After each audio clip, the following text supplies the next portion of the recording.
In October of 2018, a 26-year-old American man had just arrived on a flight to the city of Port Blair, the capital of the remote Andaman Islands that are a Union territory of India. But Port Blair wasn't his final destination. He spent the next 11 days in Port Blair in complete isolation, attempting to quarantine himself and purge his body of any infectious diseases that he may have been carrying with him. Afterwards, his next objective was both simple and insanely complicated. He was going to bribe some local fishermen to literally take him to another universe and reality. You see, Port Blair is a modern city home to more than 140,000 people, a major naval base of the Indian Navy, and has more than a dozen direct flights to cities across the rest of India. It is majorly integrated with the 21st century globalized world that everyone watching this video is familiar with. And anyone can fly there from New York City for less than $2,000 or from London for less than $1,000. And yet, only 50 kilometers to the west of modern Port Blair is a largely untouched relic of humanity's very distant past that nobody is ever allowed to enter under any circumstances. North Sentinel Island. The island is roughly the same area as Manhattan, surrounded by coral reefs with a thin strip of beach around its entire perimeter, and nearly entirely covered by a dense jungle, making it impossible to see anything on the surface from above. And it is also home to the Sentinelese, a small hunter-gatherer tribe that has existed there in isolation for tens of thousands of years. They continue to have no knowledge of anything outside of their small universe on the island, and they have no comprehension of anything more advanced than a bow and arrow. To them, the year is still effectively the same as 20,000 BCE, and they have no knowledge or comprehension of the modern city of Port Blair, just 50 kilometers away to their east with regular flight services operated by Airbus aircraft. As such, the tribe is often considered to be a so-called uncontacted tribe, a rare, living relic of humanity's distant hunter-gatherer past that somehow remained lost and forgotten throughout the thousands of years of human history and technological development that eventually got us to the modern world of the 21st century. North Sentinel Island is in a different universe from ours, but that hasn't stopped people from ours attempting to interfere with theirs. Over the centuries, many from our world have gone to the island and attempted to establish contact with the Sentinelese. But all have failed, because the Sentinelese usually attack and attempt to kill anyone who has ever tried. They see every attempt by our world to interact with them the same way that we would see an advanced alien invasion of our planet, and as such, they usually respond quite aggressively. And in order to respect the tribe's clear desire to be left alone from our world, the Indian government has sealed it off to all of us, enforced by a 3 nautical mile wide no-go zone that is illegal to enter and patrolled by the Indian Navy. This is the world that John Allen Chow, the 26-year-old American man from our world, was attempting to enter when he flew to Port Blair in 2018. His objective was to spread one of our religions to them, Christianity, and it would ultimately cost him his life, with unknowable consequences to the Sentinelese as well. The news of his fatal journey from our world to theirs would generate headlines and publicity all across the world for years, and it would become one of the most talked about events for the entire year of 2018. But in order to understand the whole story, you need to understand how the Sentinelese managed to become so isolated and uncontacted by the outside world in the first place. It had been long believed that they were direct descendants of the very first wave of modern humans that left the African continent for Asia around 50 to 75,000 years ago. But it's now believed that the first humans who made it to the Andaman Islands arrived around 26,000 years ago, back during the last glacial maximum when the global sea levels were significantly lower than they are today. At that time, the Andaman Islands were connected to modern-day Myanmar by a land bridge, so Paleolithic-era hunter-gatherer tribes managed to simply walk over to it. But over the preceding millennia, the glaciers retreated and the oceans rose, and the Andaman Islands became the islands we know them as today, with thousands of Paleolithic hunter-gatherer tribespeople remaining trapped on them. And there they largely remained isolated and uncontacted from anyone else in the outside world, at least to our knowledge. It's possible that from time to time, various different kingdoms and empires in India and Southeast Asia would send parties out to the Andaman Islands for the occasional diplomacy or slave raiding mission, but we simply don't know because we don't have any good historical records. Regardless of how often these events may or may not have happened, the indigenous Andamanese remained Paleolithic hunter-gatherers with essentially no knowledge of anything beyond their own islands, until a ship arrived from the British Empire in 1789 to suddenly announce the presence of the universe beyond. The British had come to these remote, far-flung islands in order to set up a difficult-to-escape-from penal colony for Indians who were rebelling against their growing conquests over on the subcontinent. That penal colony eventually became the modern city of Port Blair. And at the time of that ship's initial arrival in 1789, there were around 7,000 uncontacted indigenous people of the Andaman Islands, made up of dozens of different tribes, including about 10 on the island of Great Andaman alone: the Jangil, the Jarawa, the Onge, and, of course, the Sentinelese. And the arrival of the British and their Indian prisoners to this small, hitherto unknown universe continued on the trend that began when Christopher Columbus led the first visitors of the Old World to the New World back in 1492. They carried with them diseases like measles, influenza, and smallpox that their people had gradually acquired genetic resistances to over thousands of years of dense civilization, agriculture, and livestock domestication. The indigenous peoples of the Andaman Islands, just like those in the Americas, had no resistance to any of these diseases, and so the diseases quickly annihilated most of them. It didn't also help that the British introduced dangerous substances to them like alcohol and opium that they had no history of experience or restraint with. The indigenous population of Great Andaman, where the British established Port Blair, was quickly replaced by Indians and Britons of the Old World, and most of the indigenous survivors either assimilated or went extinct. The only major exceptions were the Jarawa tribe in the far south of Great Andaman and the Sentinelese, who remained largely isolated from the chaos caused by Port Blair's establishment because they were on a completely different and much smaller island of no strategic value. So nobody from the outside world is known to have ever contacted them on their island until a merchant ship of the British Raj just happened to wreck itself there in 1867. The ship's 106 British and Indian survivors managed to reach the beach and likely believed it to be uninhabited, while they sat and waited for rescue. But 3 days after their crash, according to their own reports, a group of naked islanders suddenly emerged from the jungle of the interior and attacked them with arrows. The large 106 members of the crew were successfully able to ward them off until they were rescued by the Royal Navy, but the first contact between our worlds had ended in violence. It would set the tone for the next century and a half to the present. Then, 13 years later in 1880, a 19-year-old English aristocrat had recently been appointed as the British Crown's administrator of the Andaman Islands, and the head of the Port Blair penal colony. His name was Maurice Vidal Portman, and he decided to lead a party to North Sentinel Island in order to figure out who he was administering there. They landed and were avoided by the Sentinelese for days as they patrolled and scouted through the jungle, only managing fleeting glances at a time. After a while, the party finally encountered an elderly couple and 4 children. Portman essentially kidnapped these 6 Sentinelese and took them on his ship back over to Port Blair, where the elderly couple quickly caught diseases and died. Frustrated, Portman gave the 4 children gifts and then dumped them back on North Sentinel Island. After these events, Portman wrote in his journal that, quote, "This expedition was not a success. We cannot be said to have done anything more than increase their general terror of, and hostility to, all comers. It would have been better to have left the islanders alone." End quote.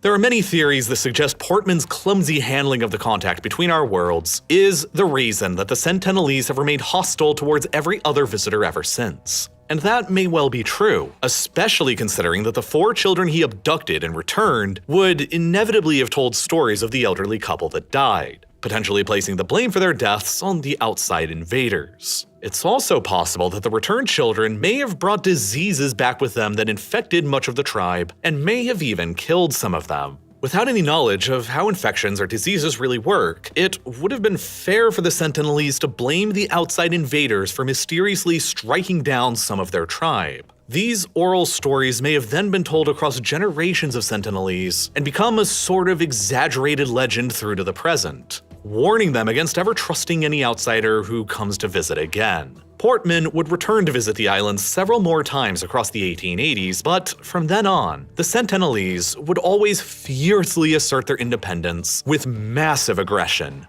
Later in 1896, an Indian convict escaped from the penal colony at Port Blair on a makeshift raft and was unfortunate enough to drift across the ocean to the beach of North Sentinel. A search party was organized by the British to find him, and then, several days later, they found his body on the beach of the island with multiple arrow piercings and a sliced throat. The Sentinelese had killed their first known invader only a few years after the clumsy visitation by Portman, and the message they sent by doing so was clear. There would be no known further visits from the outside world until decades later.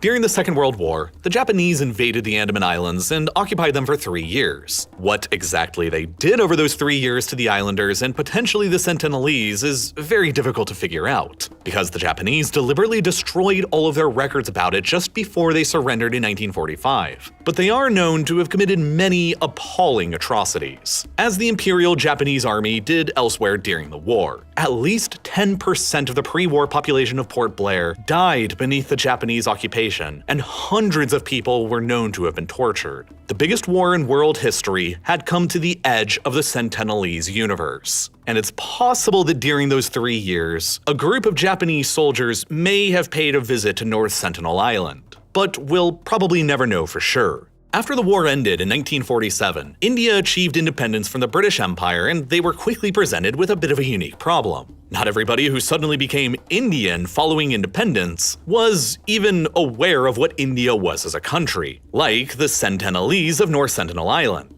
The Andaman Islands were granted to India as a part of the independence, and that meant that, in theory, the Sentinelese on North Sentinel Island were declared as Indians. But of course, these people had never even heard of India, and had no comprehension of what this theoretical citizenship even meant. And so, the Indian government decided that they would attempt to change that by finally, hopefully, making the first peaceful contact with them. But it was going to be tough going. The language that the Sentinelese on the island speak is only known to them, and there aren't any related languages to it anywhere else on Earth. Even the other indigenous languages spoken by the other indigenous people of the Andaman Islands are considered to be mutually unintelligible by whatever the Sentinelese call themselves. And of course, the Sentinelese are too hostile to allow anybody close enough to gain any linguistic clues from them. That meant that communicating with them linguistically was effectively going to be impossible, and that only left communicating through actions and body language. So beginning in 1967, an Indian anthropologist named Triloknath Pandit began sailing around the island and depositing gifts across the beaches in order to try and gain the islanders' trust. Then, in 1974, National Geographic decided to lead a film crew to the island with armed police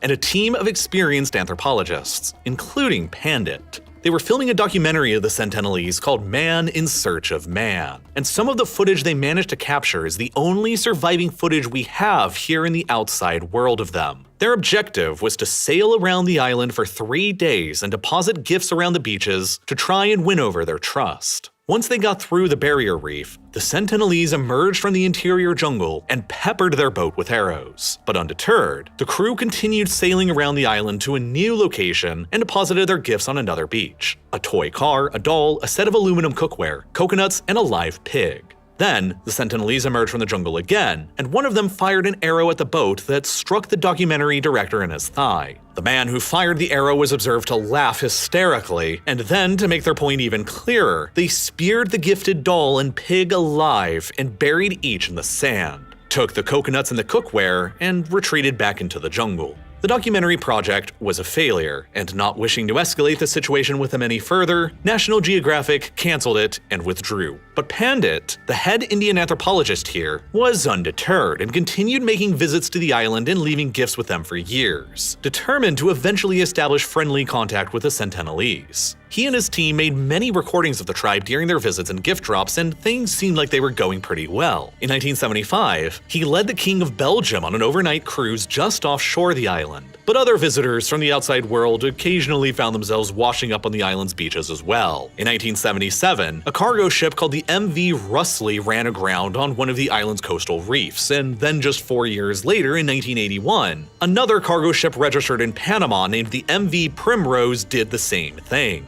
The crew of the Primrose became shipwrecked, and they had to wait patiently for another ship to arrive and rescue them. Nothing too unusual was noticed until several days later, when one of the crew suddenly spotted emerging from the jungle, quote, around 50 naked wild men waving bows and arrows on the beach. Terrified and crucially unarmed, the crew had to hastily radio their shipping company's office and demanded an immediate airdrop to be flown in delivering guns and ammunitions to defend themselves with. For the Sentinelese, it was like a repeat of the 1867 British Raj-era shipwreck. But luckily for everyone involved this time, an American helicopter pilot who happened to be working in the area nearby was contacted and was able to land on the ship's deck and airlifted around 30 of the crew members away to safety. The sight of such a thing to the Sentinelese on the beach was probably incomprehensible, but they left behind their entire ship on the island and all of its iron, which sort of immediately catapulted the Sentinelese through the technological eras to at least the Iron Age, because they are known to have gone aboard and scavenged this ship for iron and tools and weapons ever since. You can still see the remains of this ship's wreckage today in Google Earth when you go to North Sentinel Island and look at the island's far northwestern corner.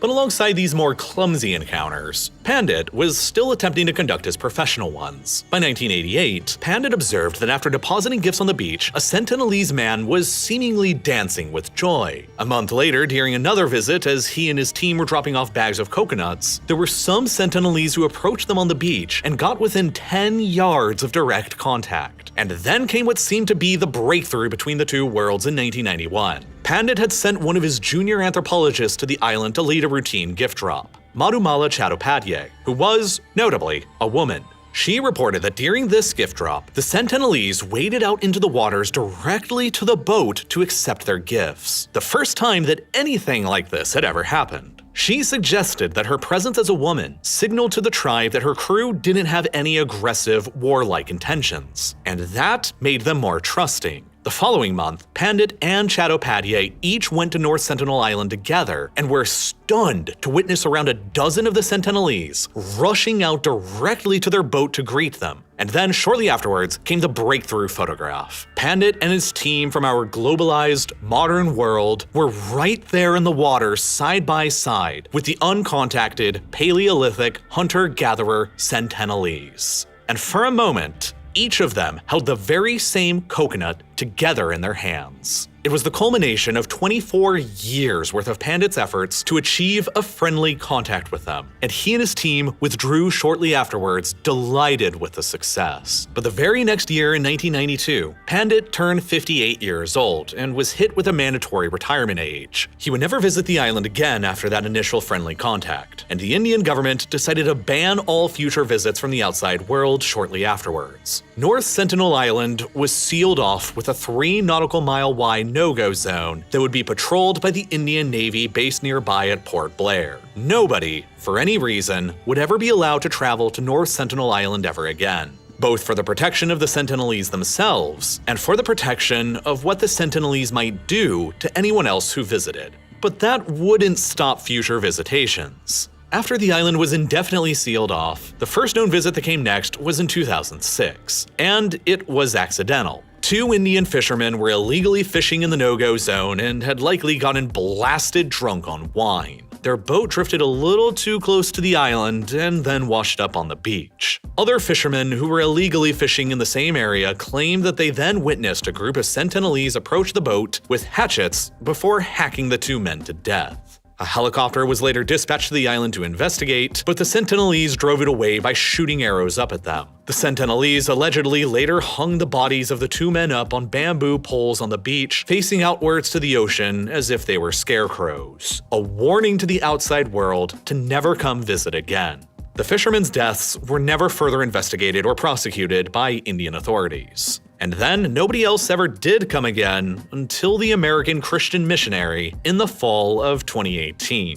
He came unprepared, and after repeatedly visiting the island over a period of several days, the Sentinelese killed him as well, and he is now at least the 4th body from our world that remains on that island without any ability to recover. The Indian government has given full legal immunity to whatever the Sentinelese do on their island, including killing anyone who's foolish enough to disregard their laws and visit. So don't ever do it, and stay alive. It's not worth visiting, and it's not worth risking the lives of the Sentinelese with your diseases either. They have shown multiple times over decades that they want to be left alone from us, and I believe that we should respect their wishes. The island is sealed off to the outside world for a very good reason, and it's basically the real-life version of the Prime Directive from Star Trek. The closest you'll ever be able to glimpse it is while flying on an Air India flight into or out of Port Blair, which often will take you directly over the island and offer you the only view you can ever have into another world. Now, if you're anything like me, you're probably intensely curious about why our world works the way it does. But the world is a complicated and sometimes difficult to understand place. Science and math serve as the primary tools in helping us understand our complicated reality. But for myself, and perhaps for you as well, science and math are each subjects that have never come easy, and may even seem impossible to truly grasp at times. I struggled with learning science and math for years until I discovered this video's sponsor, Brilliant. And now, through them, everyone, regardless of prior knowledge or ability, can get a little dose of scientific learning every day. Whether you're looking to learn something completely new or you're just trying to brush up on a few topics, the best way to learn anything is by actually doing the work yourself. And there's no better place to do that than on Brilliant. You see, Brilliant is an interactive STEM learning platform that helps you learn concepts by working through them in a visual, hands-on, and easy-to-comprehend way. And you can get started on any number of courses from more basic but fascinating concepts like the physics of the everyday and introduction to algebra, to more advanced cutting-edge fields like computer science and algorithms, to chemistry and electricity, and so much more. And regardless of which subject you choose to learn about, you get to learn at your own pace, you can learn on the go with our mobile app, and most importantly of all, you get to learn the rewarding process of learning cool new things about our reality. And if you ever get stuck on a particular question, Brilliant never punishes you or impedes your progress. Instead, they'll give you an in-depth explanation to guide you along your learning path. Best of all, you can try out Brilliant right now for free with a link down in the description at brilliant.org/RealLifeLore, or by clicking the button that's here on screen right now. And the first 200 people to sign up will also get 20% off of Brilliant Premium for an entire year of STEM learning across the new year of 2023. And as always, thank you so much for watching.